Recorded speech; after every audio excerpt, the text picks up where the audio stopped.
여보, 사망보험금 얼마야? 3억. 아버지 돌아가시고 엄마 이름으로 든 거. 돈만 날려? 그냥 호스피스 보내자. 췌장암 말기 판정을 받은 날 병원 복도에서 들려온 건 아들 부부의 목소리였습니다. 40년간 새벽 4시에 일어나 반찬을 만들고 잠도 제대로 못 자며 아들 하나만 바라보고 살았어요. 그런 어머니가 들은 건 위로가 아닌 보험금 계산이었습니다. 순자는 그 자리에서 두 다리에 힘이 풀려 주저앉았습니다. 하지만 순자는 곧 일어섰습니다. 그날 밤 순자는 휴대폰을 꺼내 전화를 걸었어요. 영호야, 나야. 내 재산 싹 다 정리해. 아들 부부는 알지 못했습니다. 어머니에게 숨겨진 수십억 재산이 있다는 것을요. 그리고 그 재산을 지켜온 사람이 40년 전 어머니가 굶주림에서 살려낸 아이였다는 것을요. 곧 시작될 복수는 아들 부부의 삶을 처절하게 무너뜨리게 됩니다. 제가 겪은 일은 차마 입 밖으로 꺼내기도 억울하고 분한 이야기입니다. 영화에서나 나올 법한 꾸며낸 이야기가 아니라 시퍼렇게 살아있는 제 이야기예요. 기가 막혀서 자다가도 벌떡 일어나는 제 사연 한번 들어봐 주시겠어요?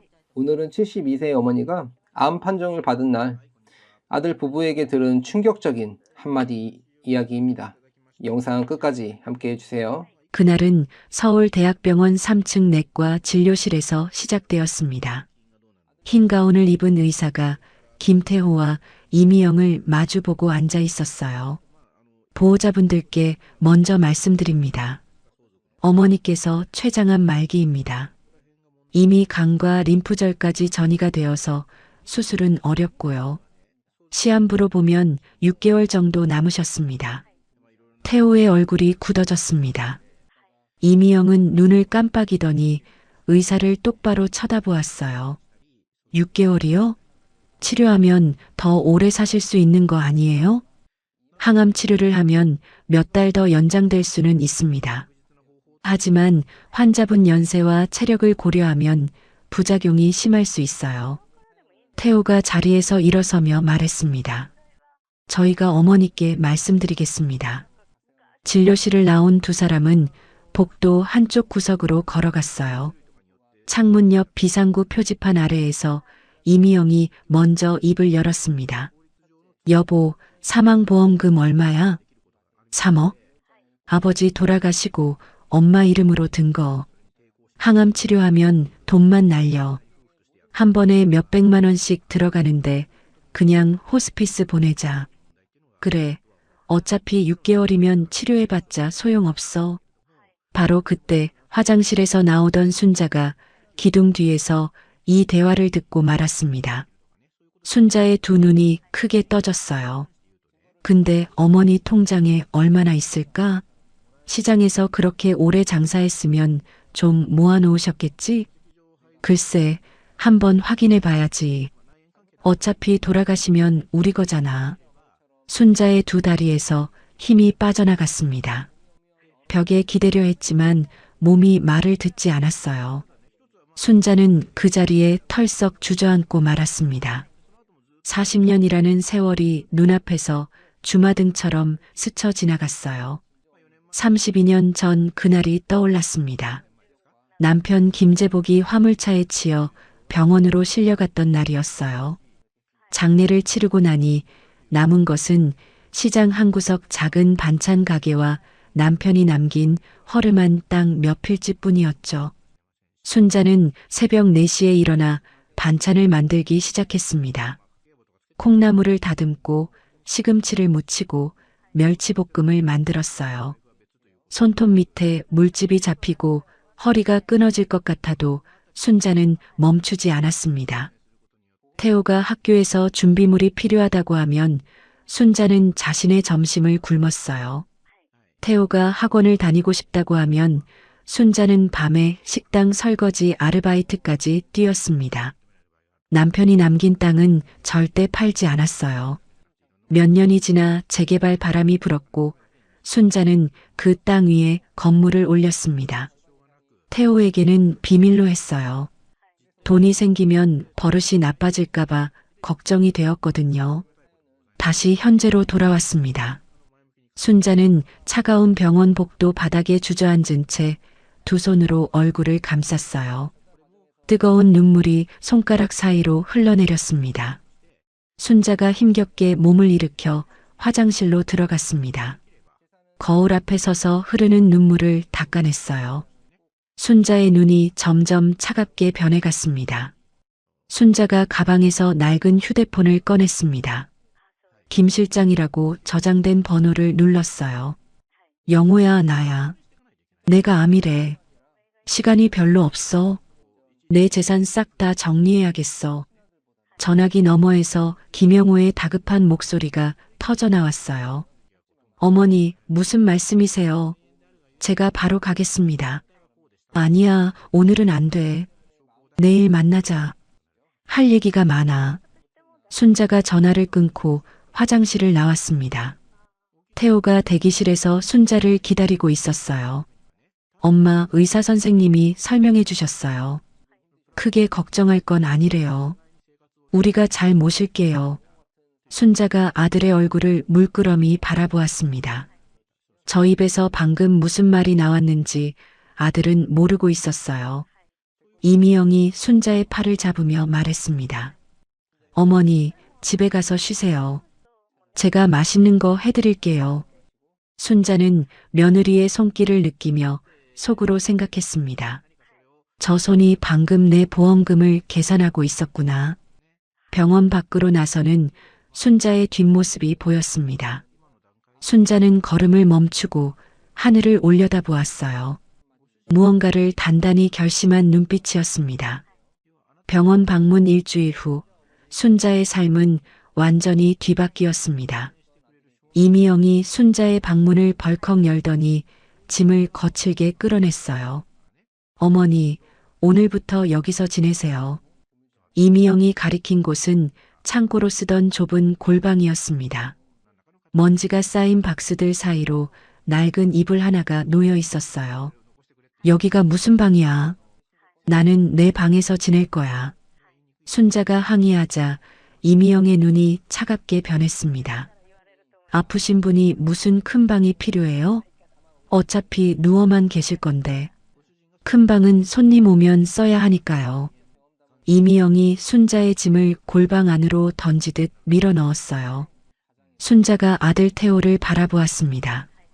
태호는 거실 소파에 앉아 휴대폰만 들여다보고 있었어요. 태호야, 너도 이게 맞다고 생각하니? 태호가 고개를 들었다가 아내의 눈치를 살피더니 다시 휴대폰으로 시선을 돌렸습니다. 엄마, 미영이 말대로 해. 어차피 잠만 자는 건데 뭐. 순자의 가슴에 못이 박히는 것 같았어요. 이미영이 골방 문을 닫으며 내뱉었습니다. 불편하시면 말씀하세요. 들은 척은 해드릴게요. 쾅! 문이 닫혔습니다. 순자는 어둡고 좁은 골방 안에 홀로 남겨졌어요. 창문 하나 없는 방 안에서 순자는 차가운 바닥에 털썩 주저앉았습니다. 다음 날 아침이 밝았습니다. 순자가 배가 고파 방문을 열려고 했지만 문이 열리지 않았어요. 밖에서 무언가로 문을 막아놓은 것 같았습니다. 한참 후에야 문 앞에 쿵 하는 소리가 났어요. 문을 열자 바닥에 식은 밥과 김치 한 조각이 담긴 쟁반이 놓여 있었습니다. 식사하세요. 이미영의 차가운 목소리가 멀어져 갔어요. 순자는 그 식은 밥을 바라보며 눈물을 삼켰습니다. 며칠이 지나도 상황은 나아지지 않았어요. 하루 한 끼 식은 밥과 반찬 몇 조각이 전부였습니다. 순자의 몸은 점점 야위어 갔어요. 어느 날 오후 이미영이 골방 문을 열고 들어왔습니다. 손에 순자의 통장을 들고 있었어요. 어머니, 병원비 낼 때가 있어서요. 비밀번호가 뭐예요? 순자가 이미영을 올려다보았습니다. 병원비라고? 나 병원 한 번도 안 갔잖아. 검사비도 내야 하고 약값도 있잖아요. 빨리 말씀하세요. 이미영의 목소리에는 짜증이 묻어 있었어요. 순자는 한숨을 내쉬며 비밀번호를 알려주었습니다. 어차피 그 통장에는 얼마 없었거든요. 진짜 재산은 따로 있으니까요. 이미영이 통장을 들고 씩씩거리며 나갔습니다.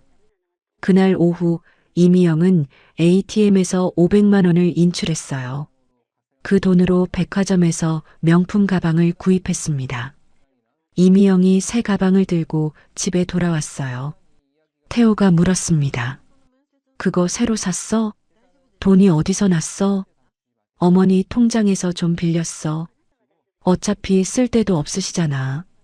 이미영이 거울 앞에서 가방을 이리저리 들어보며 흐뭇하게 웃었습니다. 태호는 아무 말 없이 고개를 끄덕였어요. 저녁 무렵 손자 박준서가 학교에서 돌아왔습니다. 준서는 가방을 내려놓자마자 할머니 방으로 향했어요. 그런데 할머니가 원래 쓰던 방이 텅 비어 있었습니다. 준서가 집 안을 두리번거리다가 창고 앞에서 멈춰 섰어요. 문틈 사이로 희미한 신음소리가 들렸습니다. 준서가 문을 열었어요. 어둡고 좁은 골방 안에 할머니가 웅크리고 앉아 있었습니다. 할머니 왜 여기 계세요? 준서가 달려가 순자를 부축했어요. 순자의 얼굴은 헬쑥하게 말라 있었습니다. 괜찮아, 준서야. 할머니는 괜찮아. 준서가 밖으로 뛰쳐나갔어요. 거실에서 텔레비전을 보던 이미영에게 소리쳤습니다. 엄마, 왜 할머니를 창고에 가둬놨어? 이게 말이 돼? 이미영이 귀찮다는 듯 손을 저었어요. 네가 뭘 알아? 아픈 사람은 조용한 데서 쉬어야 해. 공부나 해. 이건 아니잖아. 아빠도 이게 맞다고 생각해? 준서가 태호를 쳐다보았습니다. 태호는 시선을 피하며 말했어요. 준서야, 어른 일에 끼어들지 마. 엄마 말대로 공부나 해. 준서는 부들부들 떨리는 주먹을 꽉 쥐었습니다. 그날 밤 11시 준서가 몰래 방을 나왔어요. 편의점에서 산 도시락과 음료수를 들고 할머니 골방으로 향했습니다. 살금살금 문을 열고 들어갔어요. 할머니, 이거 드세요. 배고프시죠? 준서가 도시락 뚜껑을 열어 순자 앞에 놓았습니다. 순자의 눈가에 눈물이 고였어요. 고맙다, 우리 준서. 순자가 떨리는 손으로 손자의 손을 붙잡았습니다. 준서도 할머니의 손을 꽉 잡았어요. 할머니, 제가 도와줄 사람 찾아볼게요. 조금만 참으세요. 준서가 할머니 휴대폰을 가만히 들여다보았습니다. 연락처를 뒤지다가 김 실장이라고 저장된 번호를 발견했어요. 준서가 그 번호를 자기 휴대폰에 저장했습니다. 다음 날 점심시간 준서가 학교 옥상에서 전화를 걸었어요. 여보세요. 저 박순자 할머니 손자 박준서라고 하는데요. 전화기 너머에서 긴장한 목소리가 들렸습니다. 순자 어머니 손자? 무슨 일이야? 할머니가 학대당하고 계세요. 창고 같은 방에 갇혀서 밥도 제대로 못 드시고요. 제발 도와주세요. 전화기 너머에서 김영호의 목소리가 급해졌어요. 뭐라고? 학대? 내가 바로 가겠다. 부모님께는 절대 말하지 마라. 알겠지? 네, 알겠습니다. 빨리 와주세요. 전화를 끊은 김영호가 자리에서 벌떡 일어났습니다. 비서를 불러 오늘 일정을 모두 취소하라고 지시했어요. 김영호가 고급 승용차에 올라탔습니다. 창밖으로 스쳐 지나가는 풍경을 바라보며 40년 전 그날을 떠올렸어요. 12살 부모에게 버림받아 거리에서 굶주리던 날이었습니다. 시장 골목에서 쓰러져 있던 자신에게 따뜻한 국밥을 건네준 사람이 바로 순자였어요. 아이고, 이 어린 것이 여기서 뭐하고 있어. 일단 이것부터 먹어. 그날 순자가 건넨 국밥 한 그릇이 자신의 인생을 바꿔놓았습니다. 저녁 무렵 아들 부부가 외출한 사이 김영호가 순자의 집에 도착했어요. 현관문 앞에서 준서가 기다리고 있었습니다. 실장님, 이쪽이에요. 준서가 김영호를 골방으로 안내했어요. 문을 열자 어둡고 좁은 방 안에 순자가 웅크리고 앉아 있었습니다. 김영호의 얼굴이 굳어졌어요. 순자가 고개를 들었습니다. 영호야, 왔구나. 김영호가 순자 앞에 무릎을 꿇었어요. 순자의 헬쑥한 얼굴을 바라보며 주먹을 불끈 쥐었습니다. 분노가 치밀어 올랐지만 김영호는 이를 악물고 참았어요. 어머니, 제가 왔습니다. 이제 다 제게 맡기세요. 김영호가 순자를 부축해 골방에서 거실로 나왔습니다. 준서가 얼른 소파 쿠션을 정리해 할머니가 앉을 자리를 마련했어요. 순자가 소파에 앉자 김영호가 그 앞에 무릎을 꿇었습니다. 어머니, 그동안 얼마나 고생하셨어요. 제가 진작 왔어야 했는데. 순자가 김영호의 손을 잡으며 말했어요. 아니야, 네가 바쁜 거 내가 아는데 뭘. 근데 영호야, 넌 지금 뭐하고 사니? 김영호가 잠시 머뭇거리다가 입을 열었습니다. 어머니, 사실 제가 드릴 말씀이 있어요. 김영호가 양복 안주머니에서 명함을 꺼내 순자에게 건넸어요. 순자가 명함을 받아들고 눈을 크게 떴습니다. 정의법률사무소 대표 변호사 김영호. 순자의 입이 벌어졌어요. 영호야, 이게 무슨 소리야? 대표 변호사라고? 네, 어머니. 저 변호사 됐어요. 지금은 로펌도 운영하고 있고요. 준서도 놀란 눈으로 명함을 들여다보았습니다. 와, 진짜요? 대형 로펌 대표세요? 김영호가 준서를 보며 고개를 끄덕였어요. 그래, 다 내 할머니 덕분이야. 순자가 믿기지 않는다는 표정으로 김영호를 바라보았습니다. 그 어렵다는 사법시험을 네가 붙었단 말이야? 내가 국밥이나 먹여준 게 전부인데. 김영호의 눈가가 붉어졌어요. 어머니, 그게 전부가 아니잖아요. 김영호의 머릿속에 40년 전 그날이 또렷이 떠올랐습니다. 12살 영호는 부모에게 버림받고 거리를 떠돌았어요. 사흘째 굶은 날 영호는 시장 골목에서 쓰러졌습니다. 지나가던 사람들은 더러운 거지라며 피해갔어요. 그때 누군가의 따뜻한 손이 영호의 어깨를 흔들었습니다. 아이고, 이 어린 것이 여기서 뭐하고 있어. 일단 이것부터 먹어. 순자였어요. 순자는 자신의 가게에서 뜨끈한 국밥 한 그릇을 떠와 영호에게 먹였습니다. 영호가 허겁지겁 국밥을 비우자 순자가 물었어요. 부모는 어디 있어? 없어요. 버렸어요, 저를. 순자의 얼굴에 안타까움이 번졌습니다. 그래, 갈 데는 있어? 없어요. 순자가 한참을 고민하더니 입을 열었어요. 그럼 당분간 우리 가게에서 지내. 밥은 내가 줄게. 그날부터 영호는 순자의 가게에서 잔심부름을 하며 지냈습니다. 순자는 영호를 학교에 보냈어요. 학비가 없다고 하자 순자가 자신의 허리띠를 졸라매며 돈을 마련해 주었습니다. 공부 열심히 해. 가난한 건 죄가 아니야. 근데 무식하면 평생 서름받아. 영호가 순자의 손을 붙잡고 말했어요. 아주머니, 저 꼭 성공해서 은혜 갚을게요. 약속해요. 순자가 영호의 머리를 쓰다듬으며 웃었습니다. 그래, 우리 영호. 넌 꼭 잘 될 거야. 영호는 그 약속을 가슴에 새겼어요. 밤새 도서관에서 공부했습니다. 아르바이트를 하면서도 책을 놓지 않았어요. 대학에 장학생으로 입학했고 사법시험에도 합격했습니다. 판사 임용 제의가 왔지만 영호는 변호사의 길을 택했어요. 돈을 벌어 은인에게 보답하기 위해서였습니다. 다시 현재로 돌아왔습니다.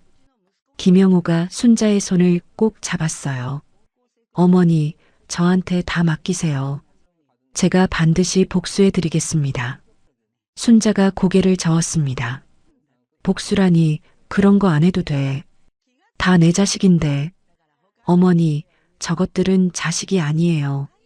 어머니를 창고에 가두고 굶긴 게 자식입니까? 김영호의 목소리에 분노가 담겨 있었어요. 순자가 한숨을 내쉬었습니다.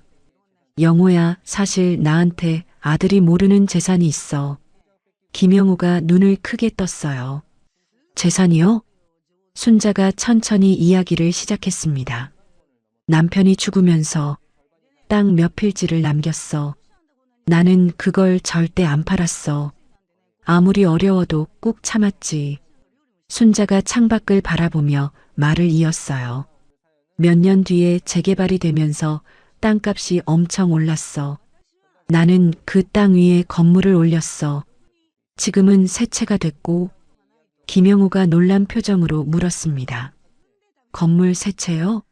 그럼 임대 수익이 꽤 되겠네요. 월 1,500만 원쯤 나와. 건물값만 따져도 수십억은 될 거야. 김영호의 입이 벌어졌어요. 어머니, 왜 아드님께 말씀 안 하셨어요? 순자가 씁쓸하게 웃었습니다. 돈 생기면 그 인간들 더 나빠질까봐. 그리고 내가 직접 번 돈도 아니고 남편이 남긴 건데 뭘.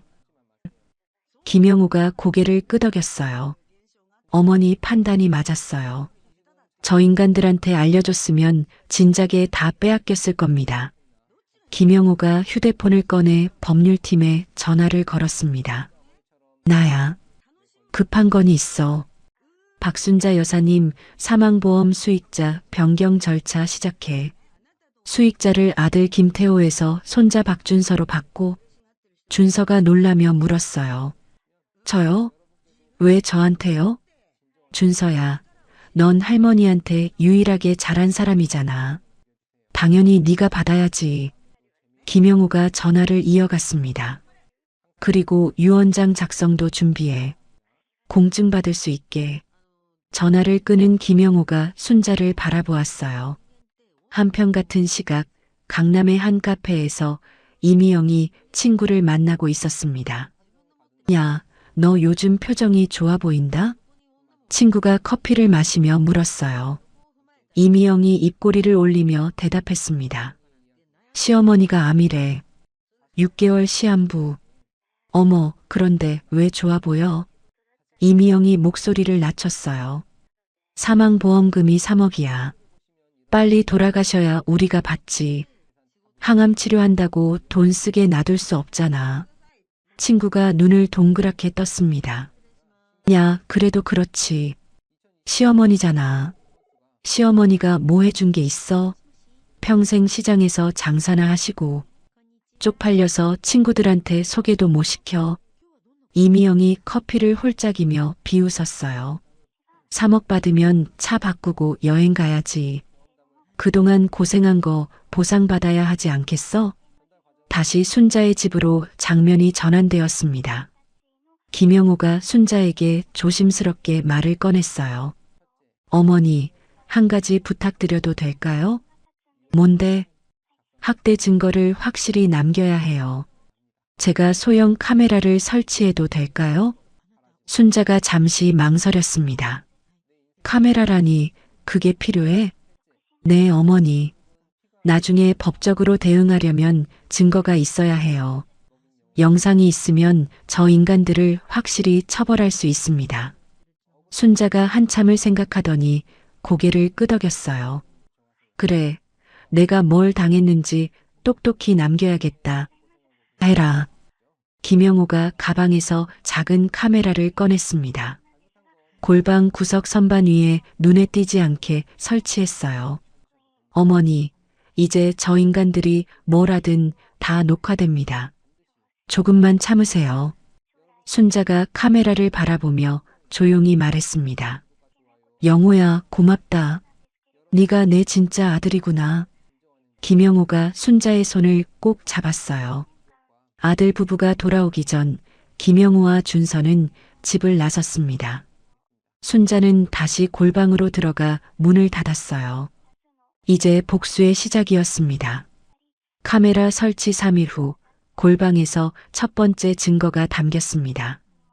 이미영이 골방 문을 발로 쾅 차며 들어왔어요. 밥 먹으러 왜 안 나와요? 갖다 드려야 해요? 이미영이 손에 들고 있던 밥그릇을 순자 앞에 내던졌습니다. 밥알이 바닥에 흩어졌어요. 순자가 놀라서 뒤로 물러났습니다. 아니, 왜 이래? 밥을 던지면 어떡해? 먹기 싫으면 굶든가요?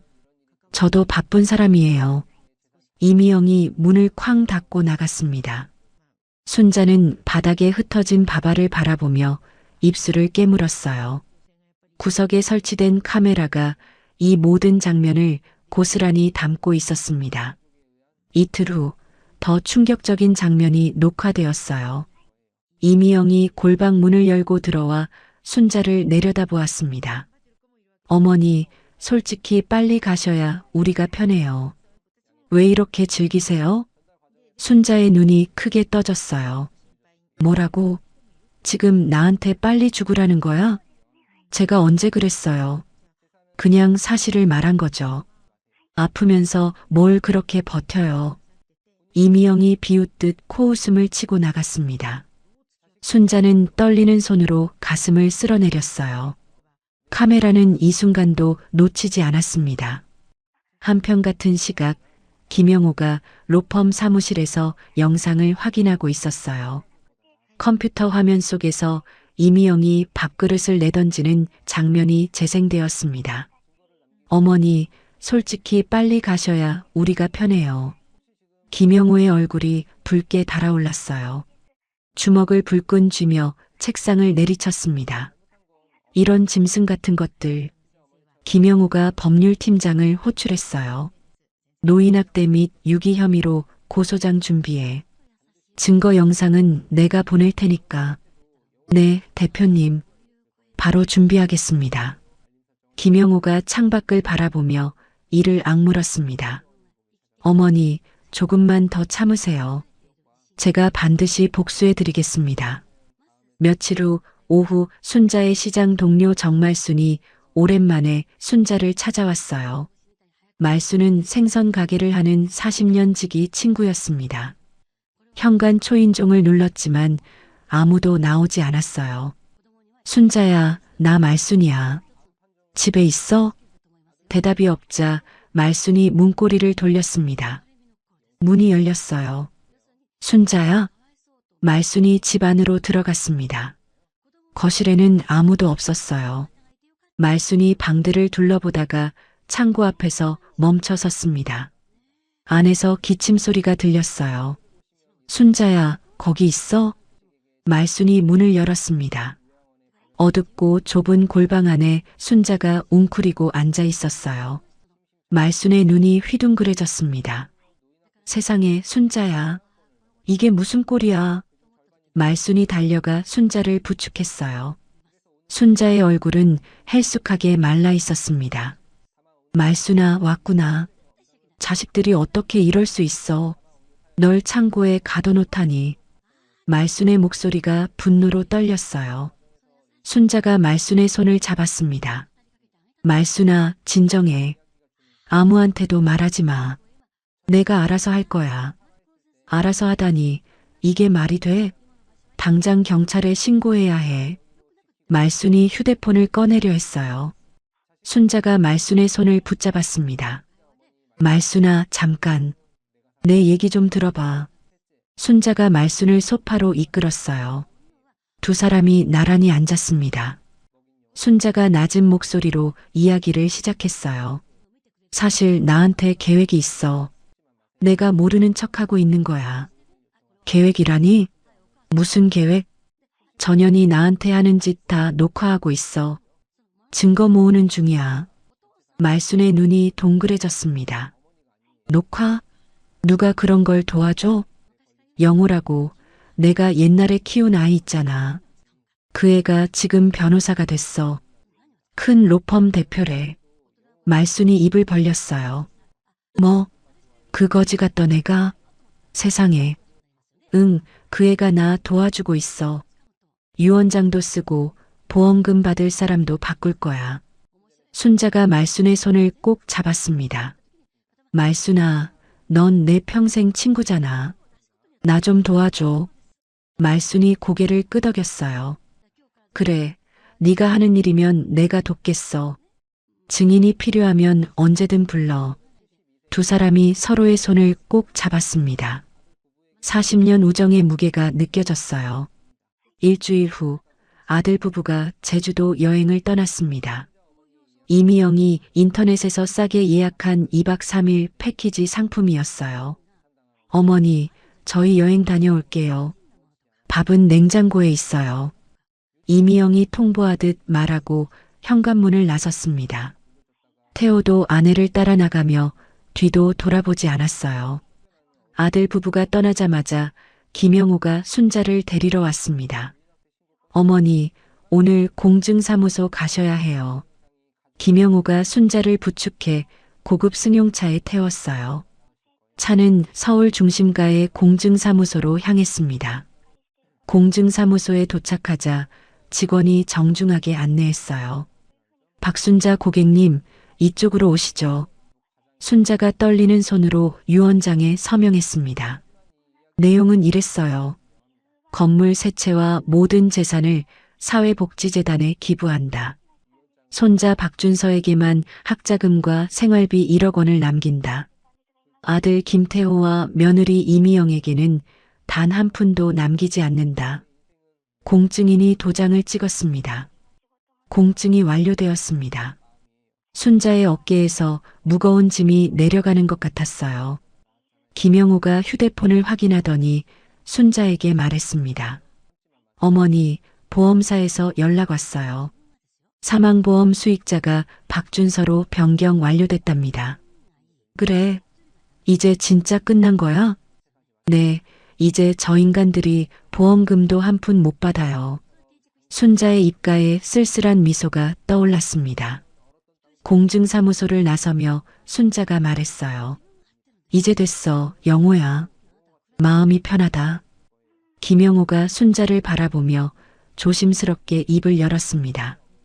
어머니, 남은 시간은 편하게 보내셔야 해요. 좋은 요양병원 알아봐 드릴까요? 순자가 고개를 저었어요. 아니야, 나는 끝까지 저 집에 있을 거야. 어머니, 거기 계시면 또 학대당하실 텐데요. 그래도 돼. 그 인간들이 어떻게 하는지 끝까지 보고 갈 거야. 내 눈으로 똑똑히 봐야 하니 풀리지. 김영호가 순자의 굳은 표정을 바라보았습니다. 더 이상 말리지 못했어요. 아들 부부가 돌아오기 전 순자는 다시 집으로 돌아갔습니다. 골방 문을 닫으며 순자가 중얼거렸어요. 이제 너희들 차례다. 유언장을 쓴 후 순자의 일상에 작은 변화가 생겼습니다. 아들 부부가 외출할 때마다 김영호가 몰래 순자를 데리고 나갔어요. 짧게는 한두 시간, 길게는 반나절씩 바깥 공기를 마실 수 있었습니다.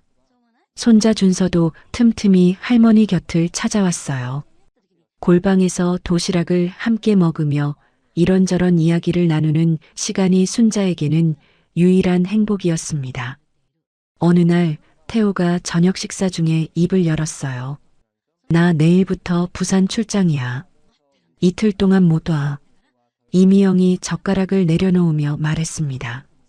뭐, 나 혼자 시어머니 챙기라고? 나도 친구들이랑 약속 있는데.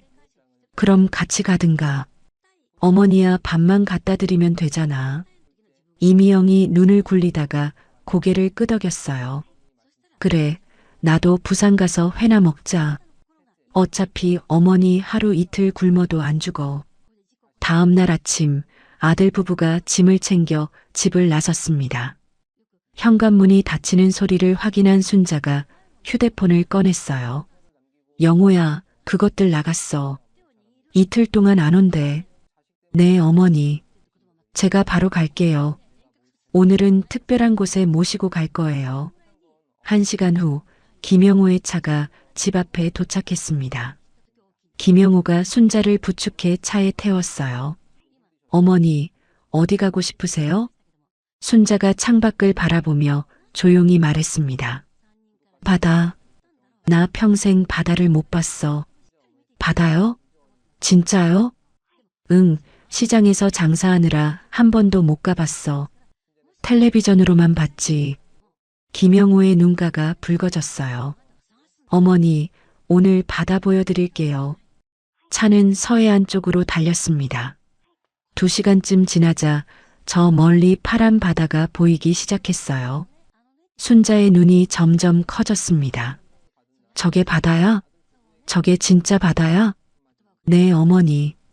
바다예요. 김영호가 해변 근처에 차를 세웠어요. 순자가 차에서 내려 모래사장을 밟았습니다. 발밑에서 모래가 사각사각 소리를 냈어요. 순자가 천천히 물가로 걸어갔습니다. 파도가 발끝을 적셨어요. 차갑다. 순자가 웃었습니다. 72년 인생에서 처음 보는 바다였어요. 끝없이 펼쳐진 푸른 물결이 햇살에 반짝였습니다. 순자의 눈에 눈물이 고였어요. 영호야, 이렇게 예쁜 게 세상에 있었구나. 김영호가 순자 옆에 나란히 섰습니다. 어머니, 더 일찍 모시고 올 걸 그랬어요. 순자가 고개를 저었어요.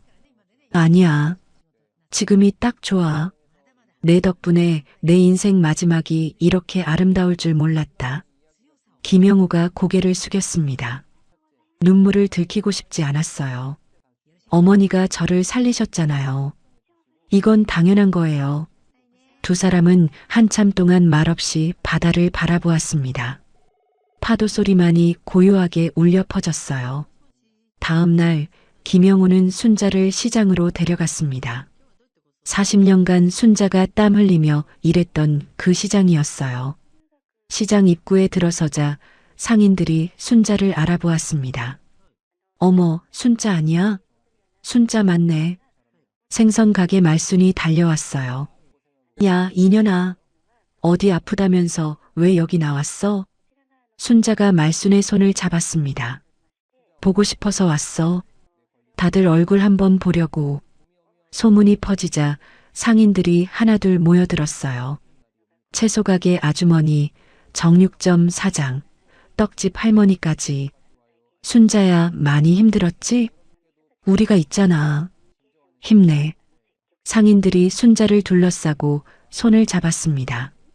순자의 눈에서 눈물이 흘러내렸어요. 고마워, 다들. 정말 고마워. 말순이 순자의 어깨를 붙잡았습니다.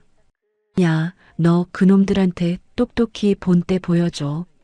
내가 법정에서 증언이라도 해줄게. 고맙다, 말순아. 순자가 말순을 꼭 안았어요. 40년 동안 함께 웃고 울었던 친구였습니다. 시장을 떠나며 순자가 뒤를 돌아보았어요. 상인들이 손을 흔들고 있었습니다. 순자야, 또 와. 건강해야 해. 순자가 손을 흔들어 답했습니다. 아마 이곳에 다시 올 일은 없을 거예요. 그날 저녁 김영호가 순자를 마지막 장소로 데려갔습니다. 남편 김재복이 묻힌 공원묘지였어요. 순자가 무덤 앞에 꽃을 내려놓았습니다. 여보, 나왔어. 순자가 무덤 앞에 무릎을 꿇고 앉았어요. 여보, 나도 곧 갈게. 그런데 가기 전에 할 일이 있어. 바람이 불어 풀잎이 흔들렸습니다. 우리 아들이 이렇게 될 줄 몰랐어. 미안해. 내가 잘못 키웠나 봐. 순자의 어깨가 들썩였어요. 32년 동안 혼자 키운 아들이었습니다. 손톱이 빠지도록 일해서 대학까지 보냈어요. 그런 아들이 이제는 어머니의 죽음만 기다리고 있었습니다. 그래도 걱정 마. 내가 알아서 할게. 준서는 내가 지켜줄 거야. 순자가 무덤의 비석을 쓰다듬었습니다. 김영호가 멀찍이 서서 순자를 지켜보았어요. 집으로 돌아온 밤 순자가 준서의 방을 찾았습니다. 준서가 놀라며 자리에서 일어났어요. 할머니, 무슨 일이세요? 준서야, 할머니 옆에 앉아봐. 두 사람이 침대에 나란히 앉았습니다. 순자가 준서의 손을 잡았어요. 할머니가 옛날 얘기 해줄까? 순자는 자신의 어린 시절 이야기를 들려주었습니다. 가난했던 시절, 할아버지와의 추억, 시장에서 장사하며 겪었던 일들. 준서는 할머니의 손을 꼭 잡고 눈물을 글썽였어요. 할머니가 그렇게 고생하셨는지 몰랐어요.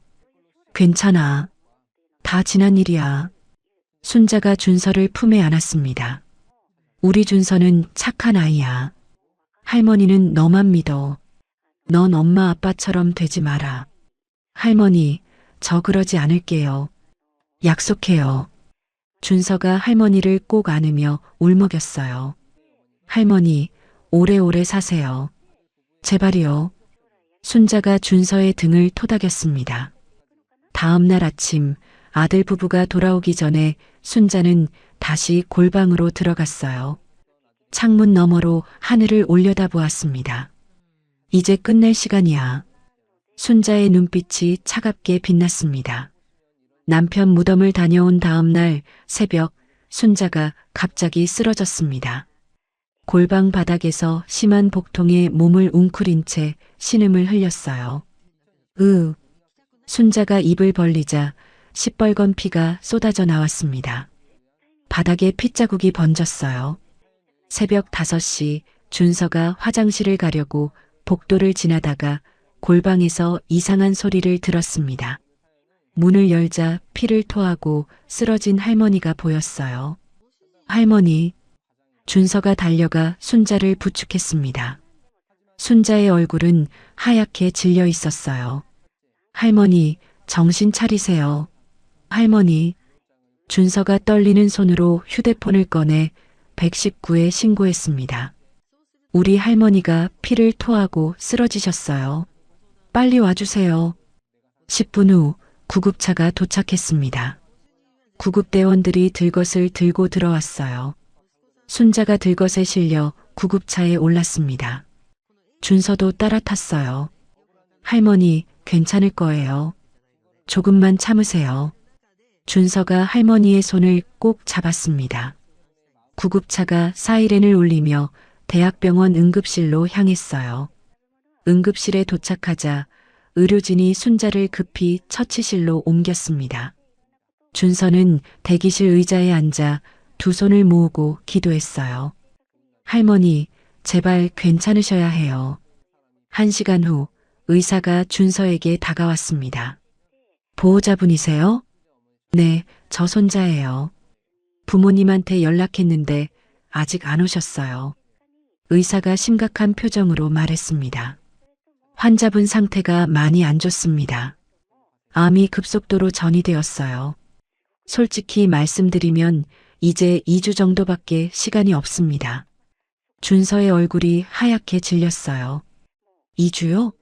그게 무슨 말이에요? 최선을 다하겠지만 각오는 하셔야 합니다. 준서가 그 자리에 주저앉았습니다. 눈앞이 캄캄해졌어요. 1시간 후 태호와 이미영이 병원에 도착했습니다. 이미영이 헐레벌떡 뛰어오더니 의사를 붙잡았어요. 의사 선생님, 우리 시어머니 어떠세요? 의사가 상황을 설명하자 이미영의 표정이 묘하게 변했습니다. 그럼 치료비는 얼마나 들어요? 의사가 당황한 표정을 지었어요. 중환자실 입원과 통증 관리 치료를 하면 하루에 50만 원 정도 나옵니다. 이미영이 인상을 찌푸렸습니다. 50만 원이요? 어차피 얼마 못 사시는데 중환자실은 돈 낭비 아니에요? 의사의 눈이 휘둥그레졌어요. 간호사도 입을 다물지 못했습니다. 아니, 보호자분이 어떻게 그런 말씀을... 이미영이 손을 저었어요. 아휴, 솔직히 말한 거예요. 2주밖에 못 사시는데 굳이 비싼 치료를 해야 해요? 의사가 어이없다는 표정으로 자리를 떠났습니다. 태호가 복도 한쪽으로 이미영을 끌고 갔어요. 야, 아무리 그래도 사람들 보는 데서 그러면 어떡해. 이미영이 눈을 부라렸습니다. 뭐가 어때서? 사실인데. 돈 아까운 건 사실이잖아. 그래도 말을 가려서 해야지. 당신이나 효도한 적 있어? 나한테만 뭐라고 하지 마. 두 사람이 복도에서 옥신각신하는 동안 준서가 화장실로 들어갔습니다. 휴대폰을 꺼내 김영호에게 전화를 걸었어요. 실장님, 저 준서예요. 준서야, 무슨 일이야? 준서의 목소리가 떨렸습니다. 할머니가 새벽에 피 토하고 쓰러지셨어요. 지금 병원인데 의사 선생님이 2주밖에 못 산대요. 전화기 너머에서 김영호의 숨소리가 거칠어졌어요. 뭐라고? 지금 어디야? 서울대학병원 응급실이요. 그리고 엄마 아빠가 치료비 아깝다고 치료도 안 시키려고 해요. 제발 빨리 와주세요. 김영호가 벌떡 자리에서 일어났습니다. 알겠어. 내가 바로 갈게. 조금만 버텨. 김영호가 전화를 끊고 비서를 불렀어요. 차 준비해. 서울대학병원으로 간다. 김영호가 엘리베이터로 향하며 법률팀장에게 전화를 걸었습니다. 나야. 고소장 오늘 바로 경찰서에 접수해. 그리고 경찰에 연락해서 서울대학병원으로 출동 요청해. 네, 대표님. 바로 처리하겠습니다. 김영호가 차에 올라타며 이를 악물었어요. 이 버러지 같은 것들, 오늘 끝장을 보자. 병원에서는 이미영이 순자의 병실로 들어갔습니다. 순자가 침대에 누워 링거를 맞고 있었어요. 이미영이 순자의 짐을 챙기기 시작했습니다. 어머니, 집에서 편하게 쉬세요. 병원비가 하루에 얼마인지 알아요? 50만 원이래요. 50만 원. 순자가 이미영을 바라보았습니다. 뭐 하는 거야? 퇴원 준비요. 여기서 돈 버리고 있을 수 없잖아요. 순자가 천천히 몸을 일으켰어요. 며느리. 이미영이 짐을 싸다 말고 돌아보았습니다. 순자의 눈빛이 차가웠어요. 나 죽으면 좋겠지? 네. 그 보험금 3억 받아서 뭐하게? 이미영의 얼굴이 굳어졌습니다. 어머니, 무슨 말씀을 그렇게 하세요? 시치미는 병원 복도에서 네가 한 말 내가 다 들었어. 6개월 전에. 이미영의 눈이 흔들렸어요. 그게 무슨 사망보험금 3억, 항암 치료하면 돈 낭비, 호스피스 보내자. 그거 다 내 입에서 나온 말이야. 이미영이 한 발 뒤로 물러섰습니다. 바로 그때 병실 문이 벌컥 열렸어요. 거기까지입니다. 이미영 씨. 양복을 입은 남자가 들어왔습니다. 김영호였어요. 뒤따라 경찰 2명이 병실 안으로 들어왔습니다. 이미영이 당황하며 소리쳤어요. 당신 누구야? 여기 왜 들어와? 복도에 있던 태호가 뛰어들어왔습니다. 뭐야, 이 사람들 뭐야? 김영호가 순자를 바라보며 고개를 숙였어요. 그리고 천천히 아들 부부를 향해 돌아섰습니다. 저는 어머니의 법률 대리인입니다. 김영호가 한 걸음 다가섰어요. 그리고 40년 전 어머니가 굶주림에서 살려주신 아들입니다. 태호와 이미영의 얼굴이 하얗게 질렸습니다. 병실 안에 정적이 흘렀습니다. 태호와 이미영이 김영호를 멍하니 바라보았어요. 40년 전에 살려주신 아들이라니 그게 무슨 소리야? 태호가 어리둥절한 표정으로 물었습니다. 김영호가 순자를 향해 고개를 숙였어요. 어머니, 이제 제가 처리하겠습니다. 김영호가 경찰에게 휴대폰을 건넸습니다. 여기 증거 영상이 있습니다. 피의자들이 피해자를 학대한 장면이 모두 녹화되어 있어요. 경찰이 영상을 재생했어요. 이미영이 밥그릇을 내던지는 장면이 나왔습니다. 밥 먹으러 왜 안 나와요? 갖다 드려야 해요? 이어서 더 충격적인 장면이 재생되었어요. 어머니, 솔직히 빨리 가셔야 우리가 편해요. 왜 이렇게 즐기세요? 경찰의 표정이 굳어졌습니다. 노인학대 및 유기 혐의가 확인됩니다. 2분 긴급 체포하겠습니다. 이미영의 얼굴이 하얗게 질렸어요. 이게 뭐야? 시어머니가 우리를 고소했다고? 이미영이 순자에게 달려들려 했습니다. 경찰이 재빨리 이미영을 붙잡았어요. 진정하세요. 이미영이 발버둥을 쳤습니다. 시어머니, 어떻게 자식을 경찰에 넘겨요? 이러실 수 있어요? 순자가 이미영을 차갑게 바라보았어요. 자식? 네가 나한테 한 짓이 자식이 할 짓이야? 태호가 순자 앞에 무릎을 꿇었습니다. 엄마, 이러시면 안 돼요. 제가 잘못했어요. 제발 용서해 주세요. 태호가 순자의 손을 붙잡으려 했어요. 순자가 손을 뿌리쳤습니다. 태호야. 순자의 목소리가 차갑게 가라앉았어요. 내가 널 위해 40년을 살았다. 새벽 4시에 일어나서 반찬 만들고 손톱 빠지도록 일해서 널 대학까지 보냈어.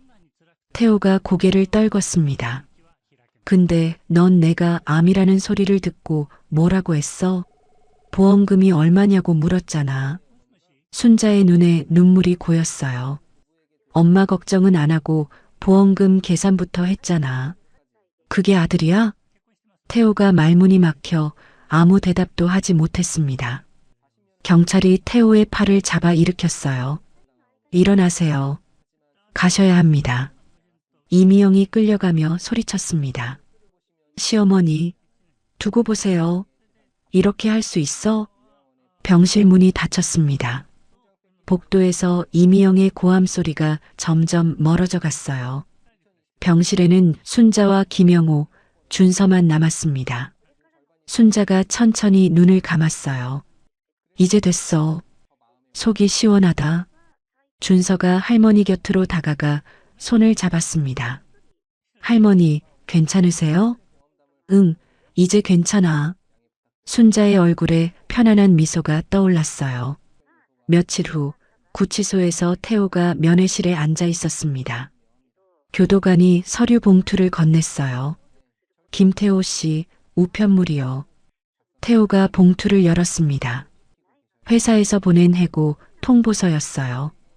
귀하는 품위 유지 의무 위반으로 해고되었음을 통보합니다. 태호의 손이 부들부들 떨렸습니다. 이게 무슨 소리야? 태호가 교도관에게 물었어요.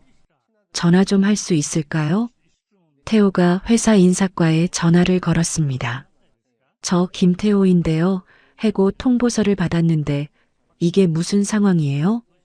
전화기 너머로 차가운 목소리가 들렸어요. 김 과장님, 본인이 무슨 짓을 했는지 모르세요? 노인 학대로 체포됐다는 게 뉴스에 다 나왔어요. 회사 이미지가 얼마나 실추됐는지 알아요? 그게 아니라, 그리고 알고 계세요? 우리 회사 법률 자문을 정의법률사무소에서 맡고 있어요. 거기 대표 변호사가 직접 연락해서 상황을 알려줬어요. 태호의 얼굴이 새파랗게 질렸습니다. 정의법률사무소, 김영호의 로펌이었어요. 끊을게요. 다시는 연락하지 마세요. 전화가 끊겼습니다. 태호가 그 자리에 주저앉았어요. 같은 시각 이미영에게도 전화가 왔습니다. 친정어머니였어요. 엄마, 나 지금 구치소에. 닥쳐. 친정어머니의 고함이 터져나왔습니다. 네가 무슨 짓을 한 거야? 시어머니를 학대해? 뉴스에 내 이름이 나왔어. 너 때문에 집안 망신이야. 엄마, 내 말 좀 들어봐. 들을 것도 없어. 오늘부로 너랑 인연 끊는다. 다시는 연락하지 마. 전화가 끊겼습니다. 이미영이 멍하니 전화기를 바라보았어요. 며칠 후 구치소 면회실에서 태호와 이미영이 마주 앉았습니다. 이미영이 먼저 입을 열었어요. 당신 때문이야. 이미영이 테이블을 내리쳤습니다. 당신 엄마만 아니었어도 이렇게 안 됐어. 당신이 효자 노릇 제대로 했으면 내가 이 꼴이 됐겠어? 태호가 눈을 부릅떴어요. 뭐? 네가 우리 엄마한테 뭐라고 했는지 알아? 빨리 죽으라고 했잖아. 당신도 동의했잖아. 보험금 얘기 나왔을 때 당신도 좋다고 했잖아. 두 사람의 고함이 면회실에 울려 퍼졌습니다. 나 이혼할 거야. 당신 같은 무능력한 남자랑 못 살아. 그래, 이혼하자. 너 같은 년이랑 나도 못 살아. 교도관이 달려와 두 사람을 말렸어요. 한편같은 시각, 순자는 김영호가 마련한 병원 특실에서 편안하게 쉬고 있었습니다. 넓은 창문 너머로 햇살이 따스하게 들어왔어요. 준서가 매일 학교를 마치고 병원으로 달려왔습니다. 할머니, 오늘 학교에서 이런 일이 있었어요. 준서가 하루 있었던 일을 들려주었어요. 순자는 손자의 이야기를 들으며 미소 지었습니다. 어느 날 저녁 순자가 준서의 손을 붙잡았어요. 준서야. 네, 할머니. 할머니가 부탁할 게 있어. 순자의 눈빛이 진지했습니다. 우리 준서, 할머니 같은 사람 되지 마라. 준서가 고개를 갸웃했어요. 그게 무슨 말이에요? 자식한테 모든 걸 바라면 안 돼. 할머니는 너희 아빠한테 인생을 다 바쳤어. 근데 돌아온 건 이거야. 순자가 준서의 손을 꼭 쥐었습니다. 넌 내 인생을 살아. 누구한테 기대하지 말고. 알겠지? 준서의 눈에 눈물이 고였어요. 네, 할머니. 약속할게요. 그때 병실 문이 열리고 김영우가 들어왔습니다. 어머니, 저 왔어요. 김영우가 과일 바구니를 들고 다가왔어요. 순자가 김영우를 바라보며 미소 지었습니다. 영호야. 네, 어머니. 고맙다. 순자의 눈가에 눈물이 맺혔어요. 네가 내 진짜 아들이었어. 피 한 방울 안 섞였는데 넌 날 친어머니처럼 대해줬잖아. 김영우가 무릎을 꿇고 순자의 손을 잡았습니다. 어머니, 저야말로 감사합니다. 어머니가 저를 살려주셨잖아요. 40년 전에 어머니가 안 계셨으면 저는 죽었을 거예요. 순자가 김영호의 머리를 쓰다듬었어요. 그래, 우리 영호. 앞으로도 잘 살아. 창밖으로 노을이 붉게 물들었습니다. 순자의 얼굴에 평화로운 미소가 번졌어요.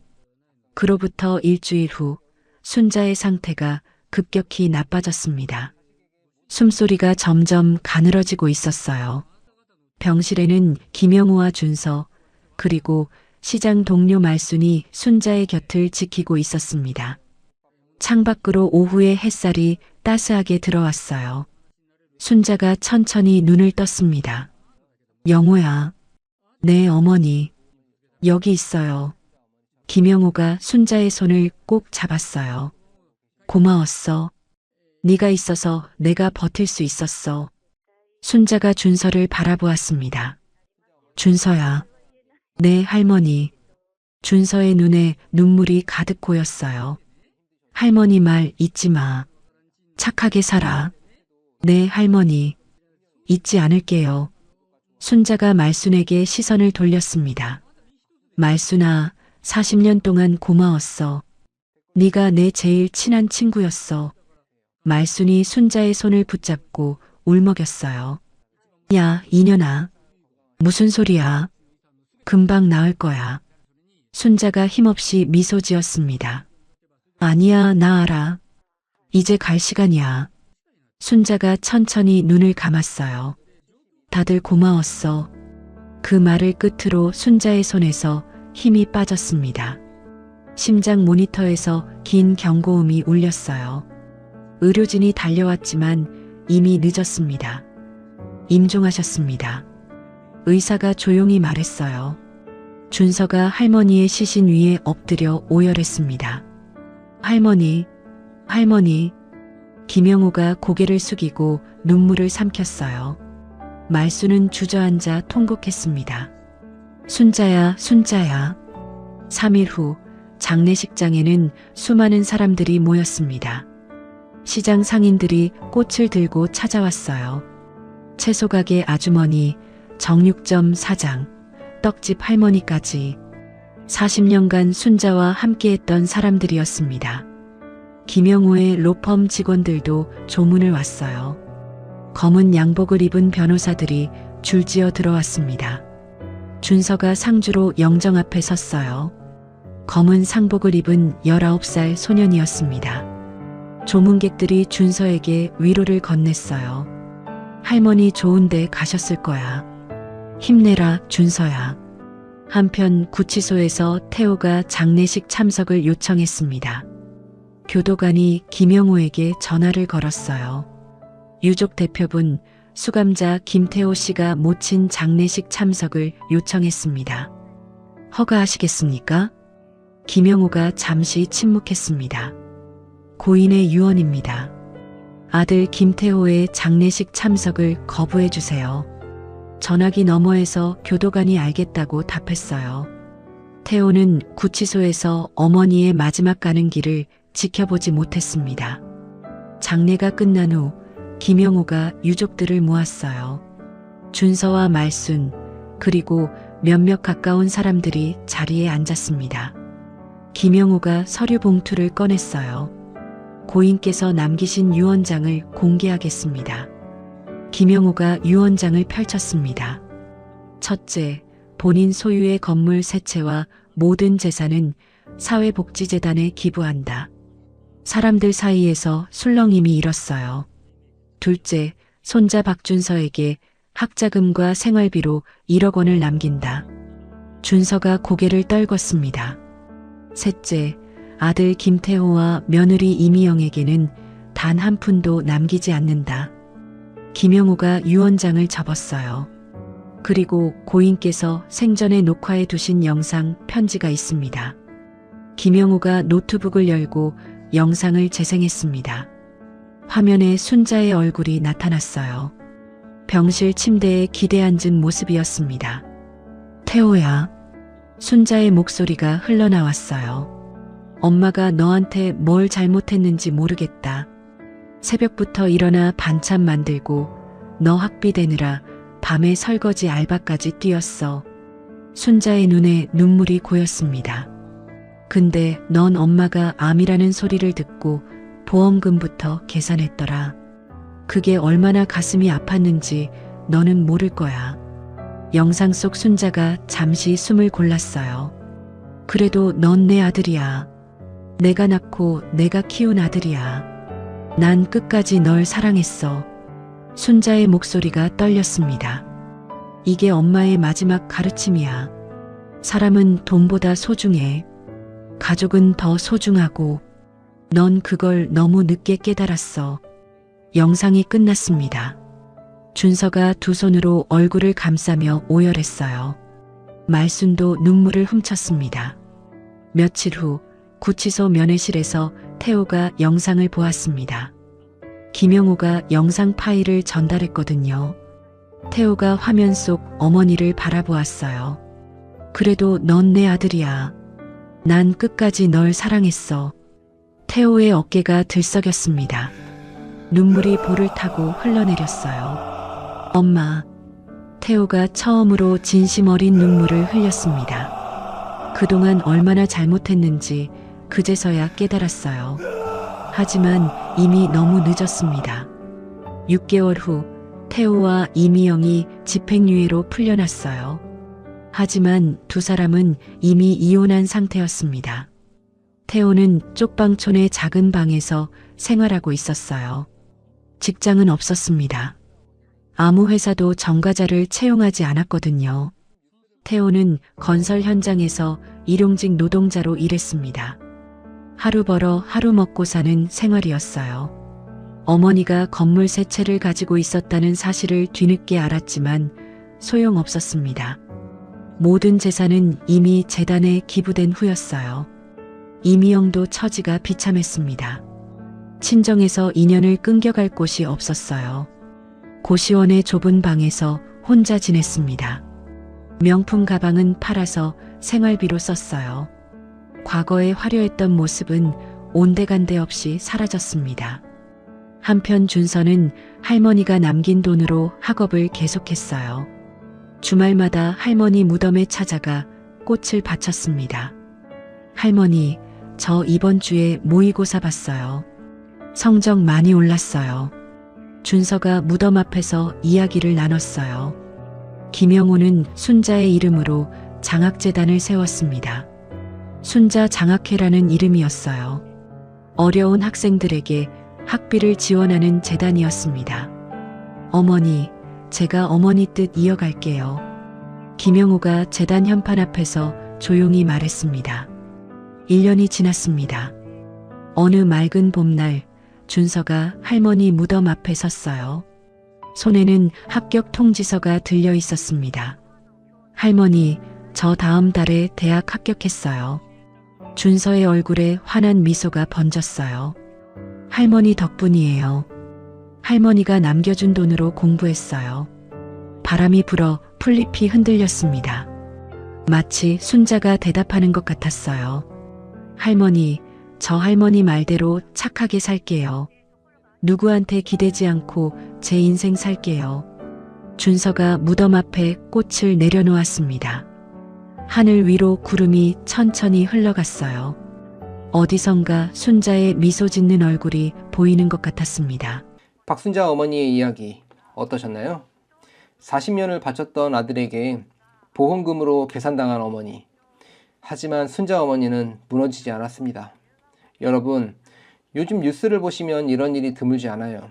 자식에게 재산 다 물려줬다가 요양원에 버려지는 부모님들, 통장 뺏기고 쫓겨나는 어르신들 이야기가 심심찮게 나옵니다. 2023년 노인학대 신고 건수가 2만 건을 넘었다고 해요. 그중 절반 이상이 가족에 의한 학대였습니다. 그래서 오늘 사연이 더 마음에 와닿으실 거예요. 다만 오늘 사연은 실제 경험담을 바탕으로 각색한 것이라는 점 양해 부탁드려요.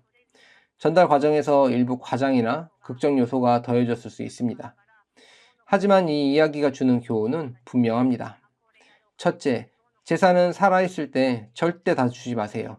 유언장을 꼭 작성해 두시고 본인 명의로 지키고 계셔야 합니다. 둘째, 자식에게 모든 걸 바라지 마세요. 순자 어머니 말씀처럼 내 인생은 내가 사는 겁니다. 셋째, 진짜 가족은 피가 아니라 마음이에요. 40년 전 국밥 한 그릇 먹인 영호가 친아들보다 나았잖아요. 넷째, 억울한 일을 당하면 참지만 마세요. 증거를 남기고 도움을 요청하세요. 순자 어머니처럼요. 혹시 지금 자식 때문에 마음고생하고 계신 분들 있으시죠? 내가 뭘 잘못했나 자책하지 마세요. 잘못한 건 어머니가 아니에요. 순자 어머니처럼 당당하게 내 권리 찾으셔도 됩니다.